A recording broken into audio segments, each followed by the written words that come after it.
G'day everyone and welcome back to another live stream here at the Australian Reptile Park. Soon I'll be introducing you to a very cool lizard. We hope you've been enjoying these videos every day and we hope you also enjoy Animal Tales with Tim Faulkner.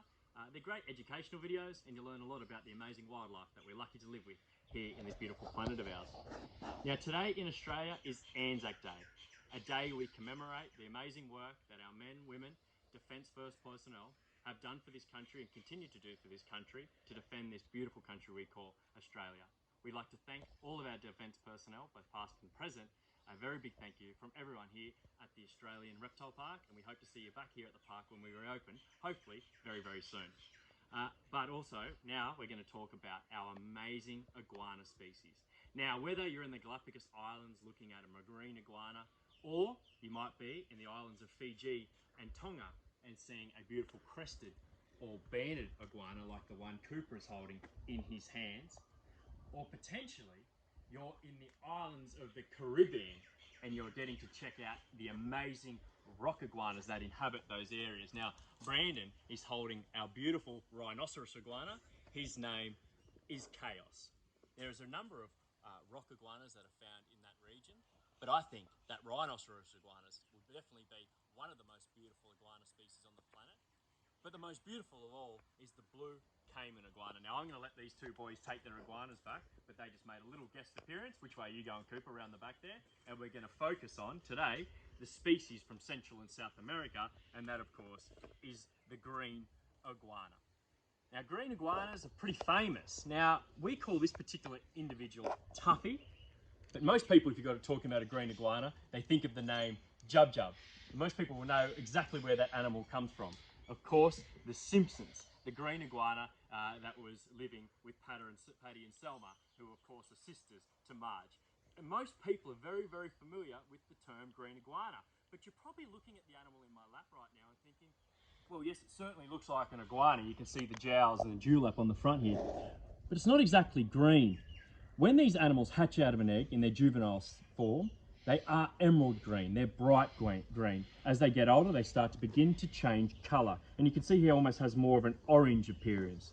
Now, this is a male green iguana, and during their breeding season, they can go vibrant orange in their coloration. Now, if we come in nice and close, we're going to point out a few key identifying factors for the green iguana, and then we're going to try and give him a little bit of food, some of his favourite different types of food. Now, people always ask us about these jowls. These jowls are enhanced muscle. You can see that there. Quite powerful as well. Now, on the males, they're much more enhanced than you'll see on the female counterparts. But also, too, they've got this big, impressive dewlap. Now, you can imagine what they'll use that dewlap for and also those jowls, particularly if you're a male. They'll shake their head, the dewlap will stand out. Basically, it's their way of impressing, they go bright orange as well, their way of impressing female green iguanas that they might be able to mate with. Also too, we can see the eyes. They've got excellent eyesight. They've got their nares at the front here.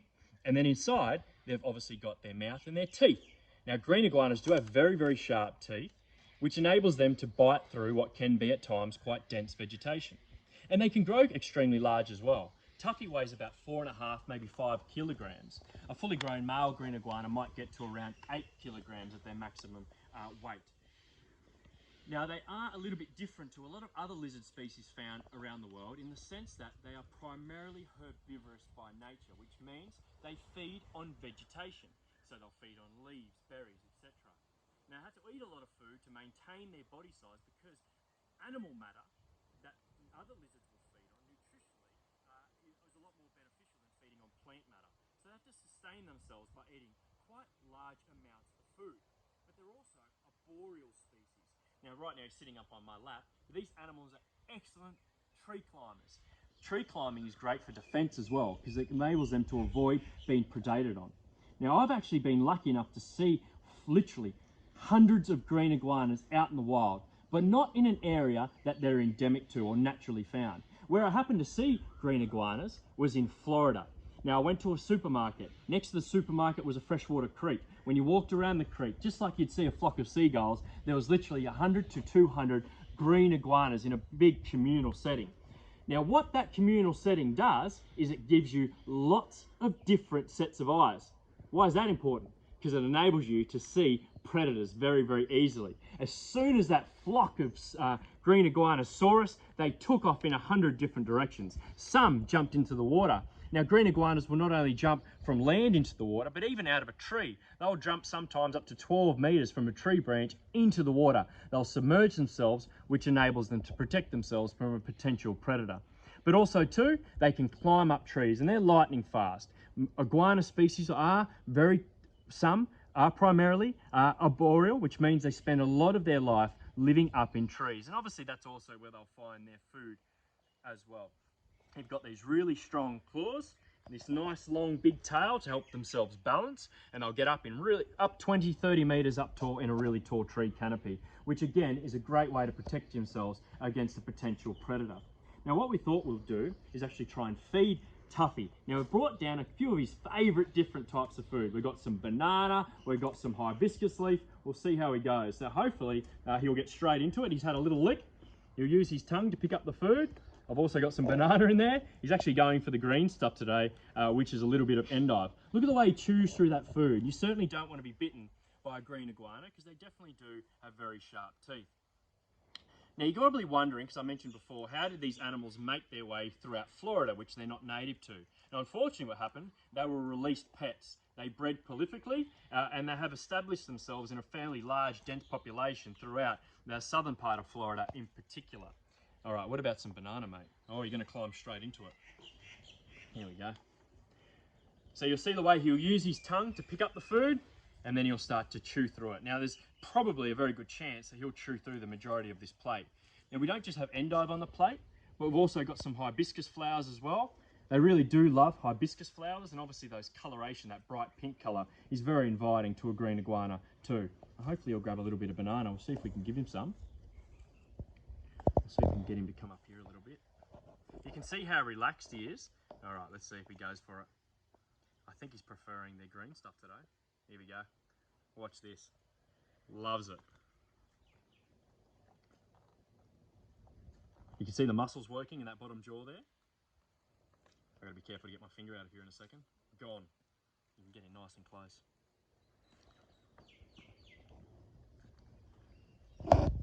Also too, you look at the spines that line the dorsal surface of this particular green iguana, hard raised spines. Again, a great way to defend yourself in the wild is by looking scary. You might be coming across an animal that, like a mammalian species, which is faster, you can't run away from it. Looking scary, bluffing your way out of an attack can be the difference between survival or becoming dinner for another potential predator species. Isn't that cool?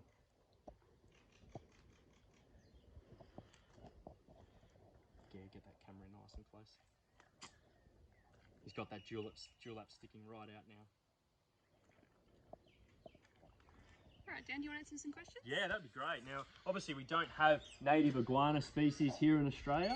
Our closest iguana species will be found in Fiji and Tonga. But in saying that, we have lots of different lizard species here in Australia. And you'll be hearing a lot about our Australian lizard species tomorrow with Jake Meaney, one of our reptile keepers, as he talks about our endemic Australian lizard species. So make sure you check that out. But unfortunately, we don't have green iguanas here in Australia, unless you're at places like the reptile park where you'll get to see one. What do their teeth look like? Yeah, so their teeth are quite small. Obviously, they are white. They're going to be fairly hard to see, and they're kind of covered by their gums, to be honest. But they do have small, white, very sharp teeth. And if you understand why they have sharp teeth, if you're trying to slice through what can be quite dense vegetation at times, having really sharp teeth enables you to do that very, very easily. And you can see the way he slices through that endive almost instantaneously.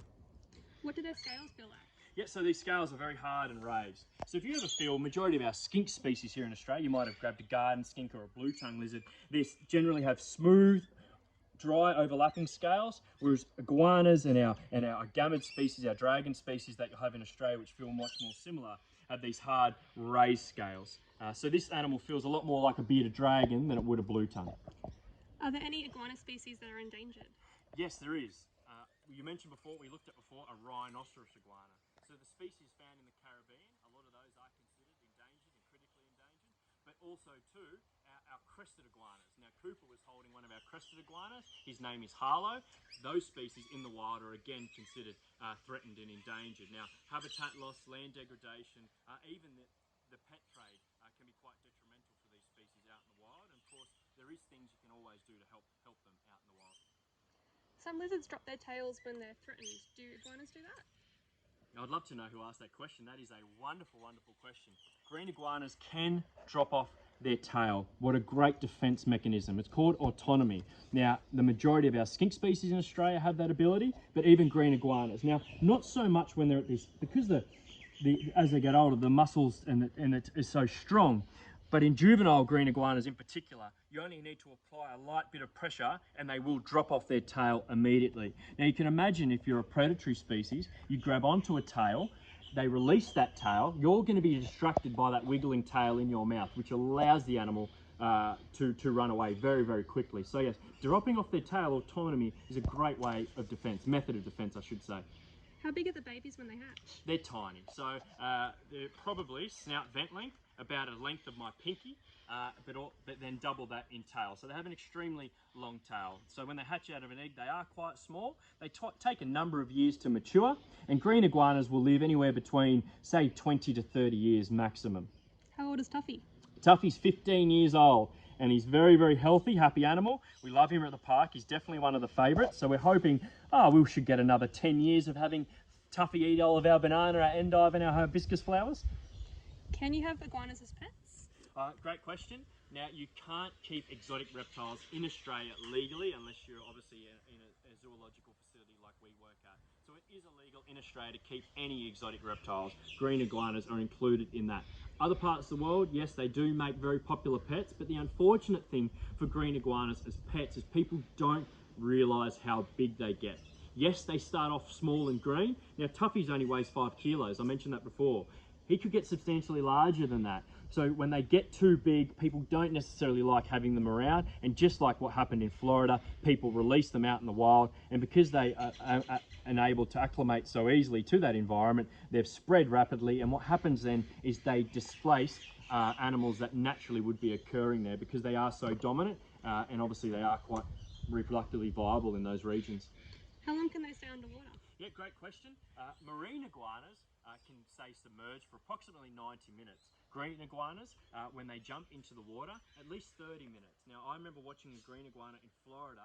We timed it. It was underwater for at least 25 minutes, and it hadn't came up for a breath before we'd left. So they can stay underwater for an extremely long time. All right, maybe one last question. A couple of people are asking, what's that big lump on the side of his face? I know we answered it before, but just in case they missed it. So this is an enhanced muscle. We call them jowls. They actually feel quite soft.